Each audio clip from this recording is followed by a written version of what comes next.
मौत के घाट उतारूंगा। शायद परशुराम को भूल गए, इसलिए इतने भूल गए। है जी महाराज, मुझसे ये कसूर हुआ है और मेरे ही हाथों ये पुराना धनुष चकनाचूर हुआ है। क्या तुम्हें मौत की परवाह नहीं थी? क्या जिंदगी की चाह नहीं थी?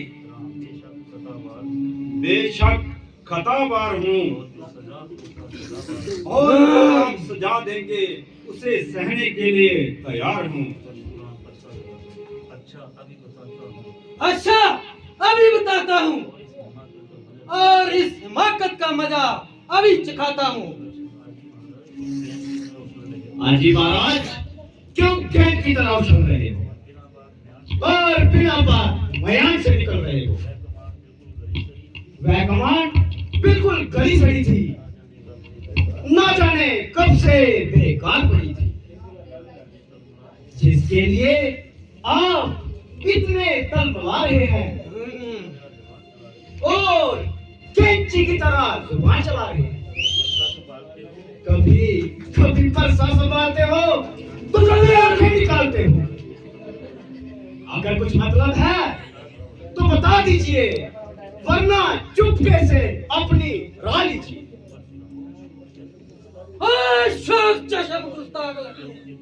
क्यों चिड़चिड़ करता है? तू मेरे गहरे कदम से नहीं डरता है? क्यों मुझे नाहक गुस्सा दिला रहा है और अपनी मौत को बुला रहा है? बड़े बड़े बहादुर मेरे नाम की दुहाई देते हैं और सामने से भागते हुए दिखाई देते हैं। ये बालक समझकर तरस खाता हूँ और इसलिए शस्त्र नहीं चलाता हूँ। मगर बकरे की माँ तब तक खैर मनाएगी, आखिर तेरी जान मेरे हाथों से ही जाएगी। क्यों बच्चे से नाहक लड़ाई करो, ब्राह्मण हो कुछ तो समाई करो। ये बच्चा नहीं जहर की बेल है, समझ रखा इसने मुझे खेल है। किया है गुनाह मैं गुनहगार हूँ, सजा दो मुझे मैं सजावार हूँ। क्यों निकले पड़ो इस दरमियान से, मैं भूख हूँ बाकी तेरी शान से।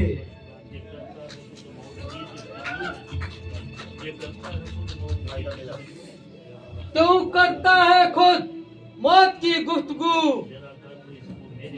जरा कर इसको मेरे रूबरू। तो लक्ष्मण भी कोई तमाशा नहीं, जो डालोगे मुंह में बताशा नहीं।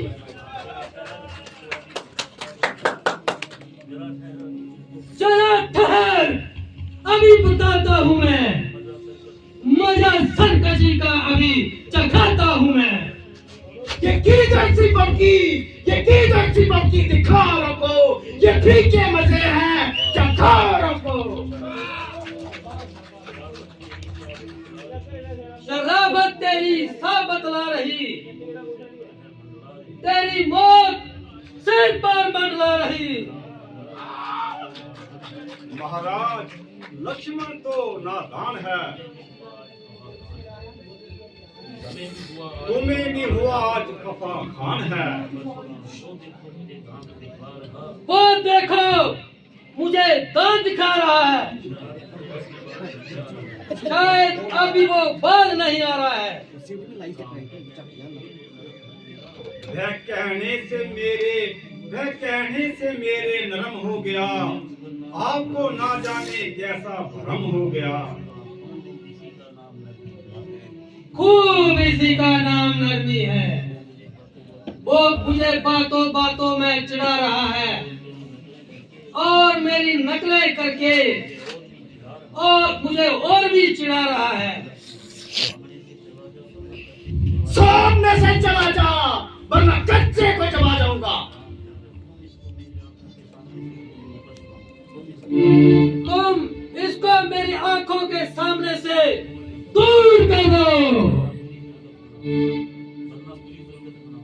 वरना पूरी दुर्गत बनाऊंगा। अगर तुम अपनी आंखें बंद कर लो तो मैं खुद ही नजर नहीं आऊंगा। तू मुझे मत दिखाई दे, बल्कि भलाई इसी में है तेरी आवाज भी मुझे सुनाई ना दे। इसके लायक तो मैं आपको पहले बता चुका हूँ।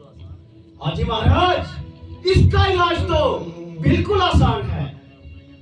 कानों में उंगलियां दे दो, फिर तुम्हारे लिए चारों तरफ सुनसान है। तू बड़ा शरीर है। आदमियों की तरह बात कर, इधर मेरे हाथ में ही तीर है।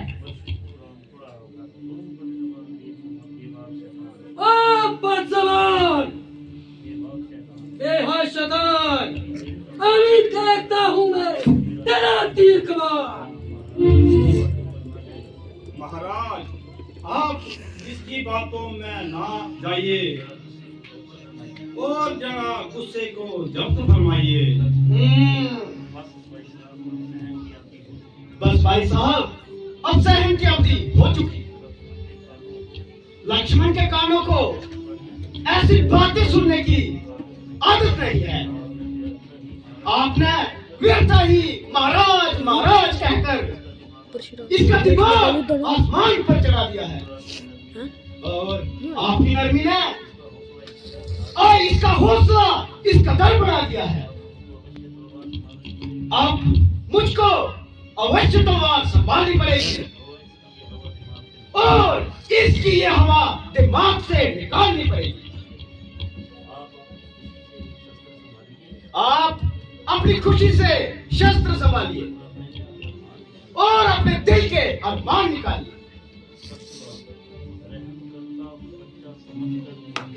रहम करता हूँ बच्चा, समझकर तुझे तुझ पे हुआ मुतल्लक असर ही नहीं है। उसी वक्त तेरी हर मस्तियां, तब तक मैंने उठाया नहीं दे शस्त्र नहीं। छोड़ दे जुबानी जुबान खर्च की। किस लिए तू उठाता तबर ही नहीं। तू बहादुर बना, फिर जाने किस कदर लक्ष्य मन का तो मुतल्लक खबर ही नहीं।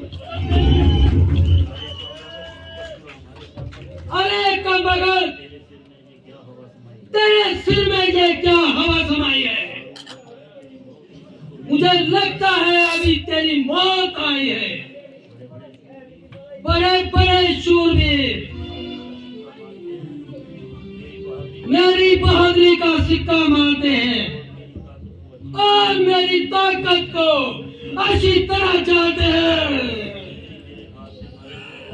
कई क्षत्रिय मेरे हाथ से मारे गए और मृत्यु के घाट उतारे गए।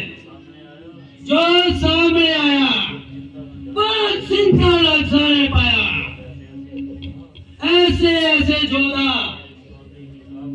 मेरे मुकाबले की ताब न ला सके और मेरे सामने गर्दन तक न हिला सके। तेरे ऐसे बच्चों की क्या वसात है, और ये मेरे लिए तो मामूली सी बात है। अभी मैं जरा सा परसा हिला दूं, तेरे जैसे हजारों को इस भूमि पर लटा दूं। ये कीचड़ की पक्कियां किसी और को दिखाओ और किसी पुलसिल के आगे अपनी शेखी जताओ। मेरे सामने तुम्हारी शेखी नहीं चलेगी और इस पानी में तुम्हारी ताल नहीं मिलेगी। वास्तव में आज तक तुम्हें किसी से वास्ता नहीं पड़ा और कोई ऐसा फुस्ल नहीं होगा जो तुम्हारे सामने नहीं खड़ा। इसलिए तुम्हारा हौसला इतना बढ़ गया और ये मामूली सा दिमाग आसमान पर चढ़ गया। इस पर भाई साहब की नरमी ने और भी काम बिगाड़ दिया और फिजूल तारीफ करके और तुम्हें फाड़ दिया। वरना अगर पहले से ही मुनासिब बर्ताव करते और यथा योग्य अगर माफ करते तो आप ये सब सारी चरम जवानी भूल जाते और आपके हाथ पांव तत्काल ही भूल जाते। अच्छा, कुछ मजाइका नहीं, आज आपको अपनी ताकत आजमाने का पूरा मौका मिल जाएगा और आपका भी युद्ध का अरमान निकल जाएगा। परंतु पहले वार करने से लक्ष्मण लाचार है, इसलिए नहीं तू ब्राह्मण कुमार है, बल्कि गुण कर्म अनुसार तेरे ब्राह्मण होने से मुझे कतई इनकार है, बल्कि इसलिए तू हमारे गुरु विश्वामित्र जी का करीबी रिश्तेदार है। अरे मूर्ख, साक्षात शरारत की मूरत, अब तू इतनी जवान चलाने लगा, मेरी इज्जत भी खाक में मिलाने लगा। यही बात थी, रंज की जब गुफ्तगू होने लगी, आपसे तू और तू से तुम होने लगी। खबरदार, होशियार हो जा और मरने के लिए तैयार हो जा। तेरे मरने में बिल्कुल कलाम नहीं। अगर एक ही बार में तेरी हड्डियां सुरमा ना बना दूं तो मेरा नाम भी परशुराम नहीं।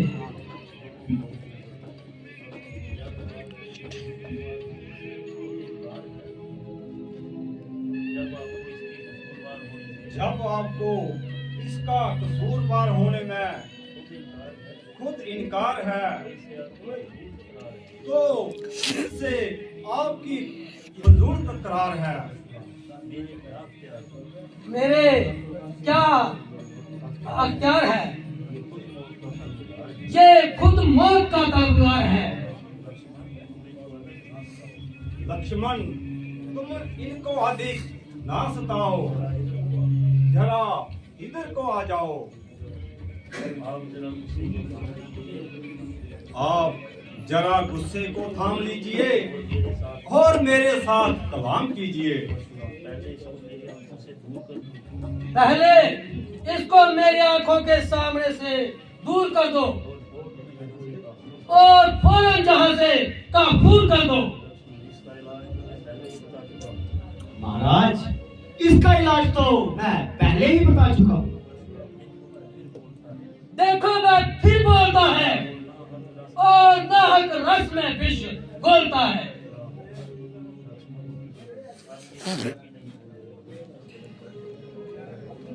अब ये हरगिज नहीं बोलेगा। कहिए, क्या आ गया है? क्या वास्तव में ये तुम्हारा ही कसूर है?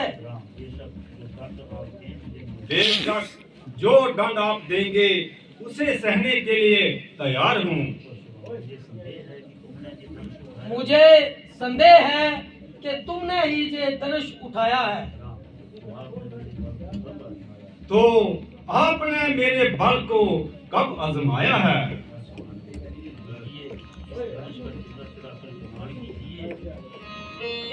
लीजिए, इस धनुष का चिल्ला चढ़ाकर कमान कीजिए और मेरा इत्मीनान कीजिए। लीजिए